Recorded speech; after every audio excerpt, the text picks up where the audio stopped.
चलिए आज हम बात करते हैं उपवास की। हाँ जी, व्रत, फास्टिंग, जिसे लगभग हर धर्म में बहुत ज़्यादा प्रोमिनेंट माना जाता है। तो आज हम देखेंगे कि वो कौन सी मिस्टेक्स हैं जिसके कारण हमें अपने व्रत का फल पूरा नहीं मिल पाता। इन मिस्टेक्स को जानने से पहले हमें ये जानना ज़रूरी है कि व्रत क्यों किया जाता है, आखिर व्रत को डिज़ाइन क्यों किया गया, इतना इम्पोर्टेंट क्यों माना जाता है। The ultimate aim of fasting is to purify and cleanse our mind, body, overall our system. हमारे इस पूरे शरीर को, हमारे मन को क्लेंस करना, प्यूरिफाई करना, एनर्जाइज करना, ये सारी चीज़ें की जाती है। देखिए, हमारा जो ह्यूमन वेसल है, हमारी बॉडी है, ये एक मशीन है। बट एक ऐसी मशीन, हमारी जो बॉडी है ना, उसका अपना ही एक इंटेलिजेंस होता है। जब आप व्रत करते हैं तो व्रत के दौरान आपके सिस्टम की, इंटायर सिस्टम की क्लेंजिंग भी होती है, रिपेयरिंग भी होती है। जो कुछ भी नीडेड होता है वो सारा प्रोसेस ऑटोमेटिकली डन करता है हमारा बॉडी। बस आपको इतना ही ध्यान रखना है कि आपको जब आप व्रत करते हैं उस दौरान अपने शरीर को भोजन से छुट्टी देनी है। कंप्लीटली दें तो बेटर है। हाँ, पर अगर आप कुछ ऐसा काम करते हैं कि आप बिना खाए नहीं रह सकते तो आप हल्का सात्विक भोजन दे सकते हैं। ऐसा भोजन जिसमें प्राण हो, जो कि माँ प्रकृति से डायरेक्ट आता हो। जैसे आप फ्रूट्स ले सकते हैं, जूसेस ले सकते हैं, सैलेड ले सकते हैं, जैसे ककड़ी है, गाजर है। आप छाछ ले सकते हैं, दही ले सकते हैं, लस्सी ले सकते हैं। वैसे मोरधान, एक्चुअली लोग उसे धान कहते हैं, बट एक्चुअली वो बीज में आता है, तो मोरधान भी आप हर व्रत में ले सकते हैं। आलू भी ले सकते हैं, पीनट्स भी ले सकते हैं, हर्बल टी ले सकते हैं। वो सारी चीज़ें आप ले सकते हैं जो कि मदर नेचर से आती हो, जो कि आपके इंटायर सिस्टम को, इंटायर बॉडी को डिटॉक्सिफाई करती हो, क्लींस करती हो। जैसे आप नींबू के साथ थोड़ा सा शहद ले सकते हैं, यानी नींबू पानी एक तरीके से ले सकते हैं। आपको शुगर नहीं ऐड करना है इसमें, शहद थोड़ा सा ऐड कर लीजिए। लुकवार्म वाटर के साथ थोड़ा सा नींबू और थोड़ा सा शहद डाल के आप ले सकते हैं। अगर आपको एनर्जी की कमी रहती है ना, जिनको ऐसा लगता है कि आज हमारा व्रत है, बहुत ज़्यादा लूज़ फील हो रहा है, अच्छा नहीं लग रहा है, तो आप एक बार ट्राई कीजिएगा। थोड़ा सा लुकवार्म वाटर, उसमें लेमन और थोड़ा सा शहद ऐड करके ले लीजिए। आप नोटिस करेंगे आपका सिस्टम, आप एकदम से एनर्जाइज हो जाएंगे, आपको बहुत अच्छा फील होने लगेगा। इतनी एनर्जी आपको मिल जाएगी जो इनफैक्ट आप खाने के बाद भी महसूस नहीं करते हो। आप जो भी खाते हैं ना, बस उतना ही लेना है जितना नीडेड है। आपको ओवर ईट नहीं करना है। भले आप सात्विक फूड खा रहे हो, फास्ट में चलने वाली ये सारी चीज़ें खा रहे हो जो मैं बता रही हूँ, बट आपको एक लिमिटेड क्वांटिटी में ही खाना है जितना आपका सिस्टम को नीड है। ओवर ईट नहीं करना है, बहुत थोड़ा सा लेना है अगर ज़रूरी हो तो। चलिए अब बात करते हैं कि वो कौन सी चीज़ें हैं, वो कौन सी गलतियाँ हैं जो हम करते हैं। नंबर 1, मैंने अक्सर देखा है कि काफ़ी सारे लोग उपवास के नाम पे चिप्स, बहुत सारा पैकेट बंद, पता नहीं क्या क्या खाते हैं, फरियाली मिक्सचर बोल लेते हैं, चिप्स बोल लेते हैं, डीप फ्राई चीज़ें जैसे भजिया, साबूदाने का बड़ा, तला भुना हुआ खाना। इनफैक्ट मैं ये कह रही हूँ कि साबूदाना आप ज़रा एक बार चेक कीजिएगा जहाँ पे बनता है, किस तरीके से बनता है। इस चीज़ की मैं आपको गारंटी देती हूँ कि एक बार आपने देख लिया ना, आप अगली बार साबूदाना नहीं खाएंगे। अगर आप नहीं जा सकते हैं जहाँ बनता है तो आप गूगल कर सकते हैं।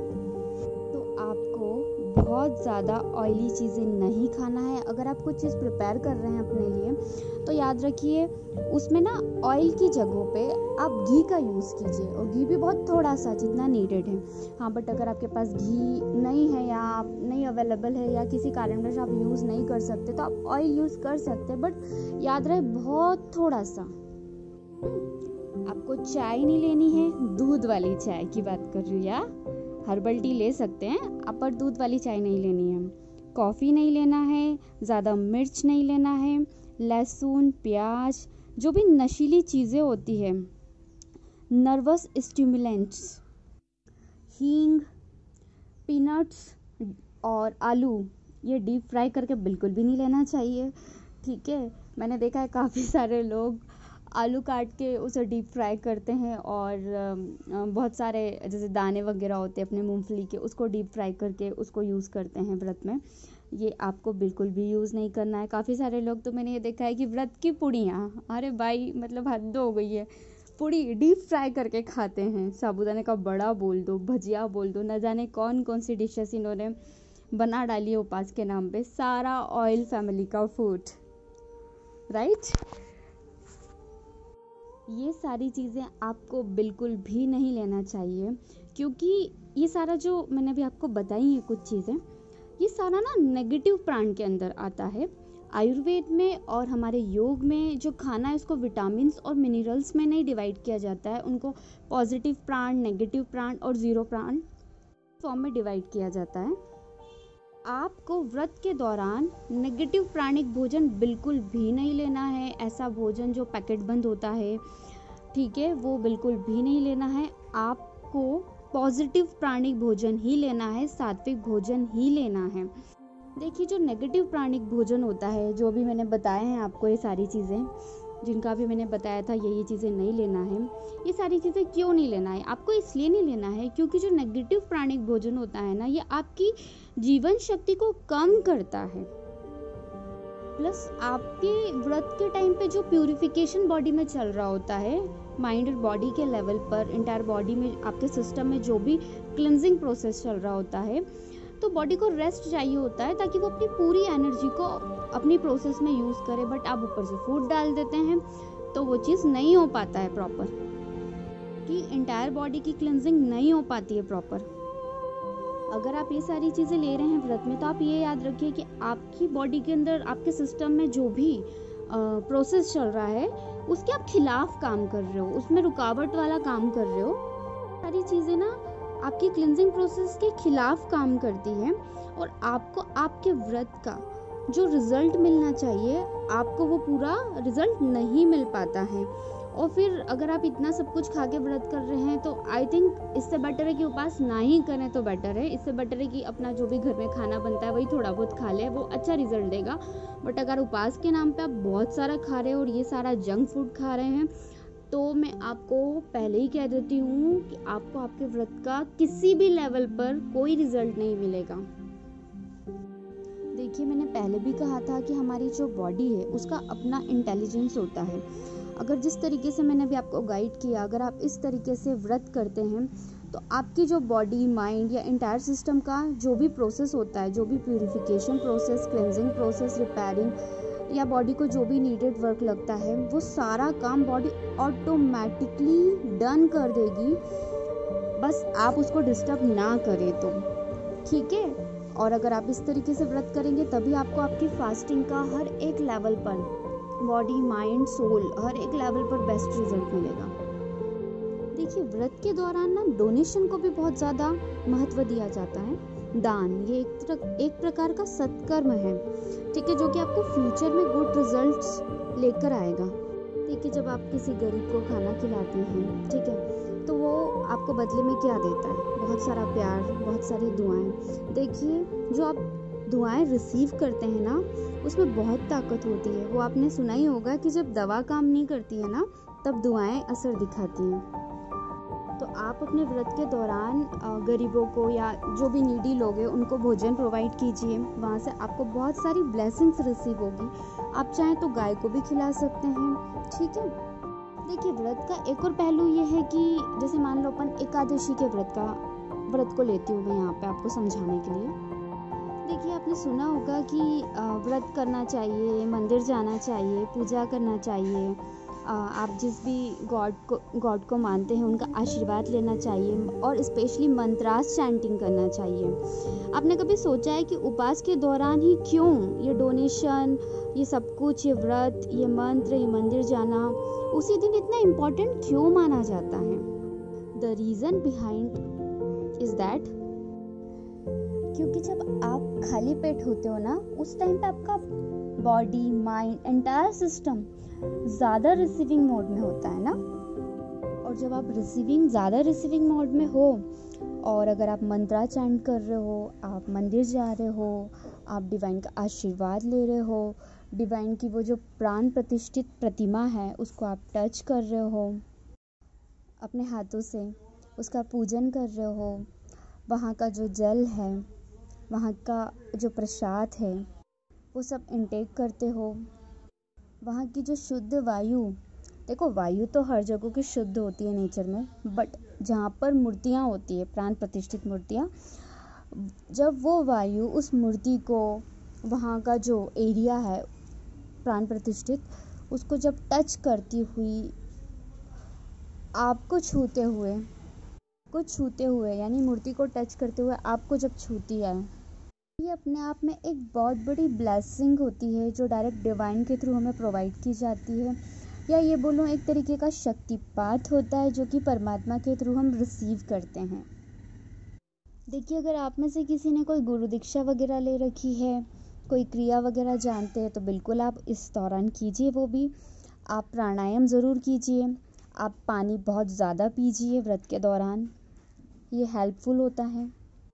आप योग कर सकते हैं, उपयोग के अभ्यास कर सकते हैं, जैसे गर्दन, कंधे, हाथ और पैरों के जॉइंट्स के जो नॉर्मल हल्के फुल्के योग होते हैं वो कर सकते हैं। आप योग नमस्कार कर सकते हैं, आप सूर्य नमस्कार 5-7 बार कर सकते हैं। देखिए, योग करने का बोल रही हूँ, योगा करने का बोल रही हूँ, इसका मतलब बिल्कुल ये नहीं है कि आपको आपकी बॉडी को, सिस्टम को पूरा कम्प्लीटली थका देना है। आपको थकाना नहीं है, बस कुछ देर के लिए 5-7 मिनट, 10 मिनट, कम से कम इतना तो आप कीजिए, 10-15 मिनट कीजिए, प्राणायाम कीजिए, ज़्यादा पानी पीजिए। तो अगर आप ये सारी स्टेप्स जो कि मैंने अभी आपको गाइड किए, सब चीज़ें अगर फॉलो कर लेते हैं, तो आप माइंड एंड बॉडी, या ये बोलो ऑल लेवल का जो कंप्लीट प्यूरिफिकेशन है, क्लेंजिंग है, एनर्जाइजिंग है, रिपेयरिंग है, सारी प्रोसेस को बहुत अच्छे से डन करेंगे। अब आपका सवाल होगा, भाई इस तरीके से व्रत करने से भाई हमको क्या फ़ायदा होगा? देखिए, फ़ायदे ही फ़ायदे हैं। देखिए, जब इस तरीके से आप व्रत करेंगे तो आपका जो बॉडी है और माइंड है, ये भी एक लेवल पर क्लेंज होगा, एनर्जाइज होगा, ठीक है। देखिए, आपने कोई नॉर्मल मशीन की अगर हम बात करें, हमारी बॉडी भी एक मशीन है, माइंड और बॉडी एक मशीन ही है, मान लीजिए एक तरीके का। तो अगर हम किसी भी नॉर्मल मशीन की बात करते हैं, चलिए एग्जाम्पल के लिए मैं आपको समझा रही हूँ यहाँ पे, है ना। अगर आप कोई भी सिस्टम है, कोई भी बॉडी है, जैसे कोई मैन्युफैक्चरिंग यूनिट की कोई मशीन है, ठीक है, अगर आप उसको क्लेंस करते हैं, रिपेयर करते हैं, टाइम टाइम पे उसके सिस्टम की क्लेंजिंग करते रहते हैं, तो वो आपको ज़्यादा अच्छा आउटपुट देती है, साथ ही साथ लंबी सर्विस प्रोवाइड करती है। ठीक वैसे ही हमारी बॉडी है, हमारा माइंड है, आप इसका प्रॉपर क्लेंजिंग करेंगे, प्रॉपर एनर्जाइज करेंगे, इसका ध्यान रखेंगे, तो ये जो बॉडी है ना, ये आपको एक बहुत ही लंबा और हेल्दी जीवन प्रोवाइड करेगी।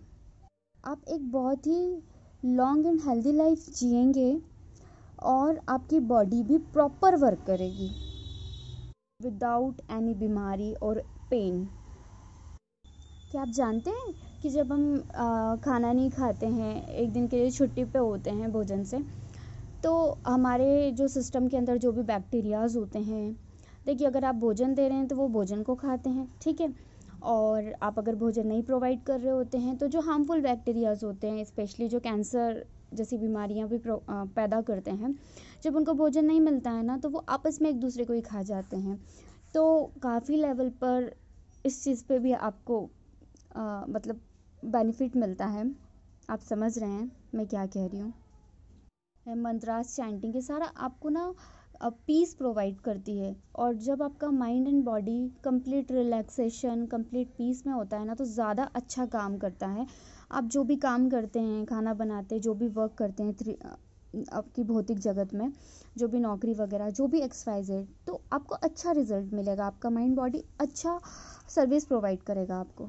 बट अगर आप ऐसे व्रत कर रहे हैं कि सोमवार भी कर लो, मंगलवार भी कर लो, बुधवार भी कर लो, ठीक है, एकादशी भी कर लो, आप महीने में कम से कम 10, 12, 15 व्रत करते हैं, बट उसमें खूब सारा फास्ट फूड खाते हैं, तो मार्क माय वर्ड, आपको कोई रिजल्ट नहीं मिलेगा और बेटर है ऐसे व्रत से ना ही आप व्रत कीजिए। अगर आपने हफ्ते में एक बारी या 15 दिन में एक बार या ये मान लो महीने में 4-5 व्रत भी कर लिया ना, जिस तरीके से मैंने गाइड किया, तो इनफ है।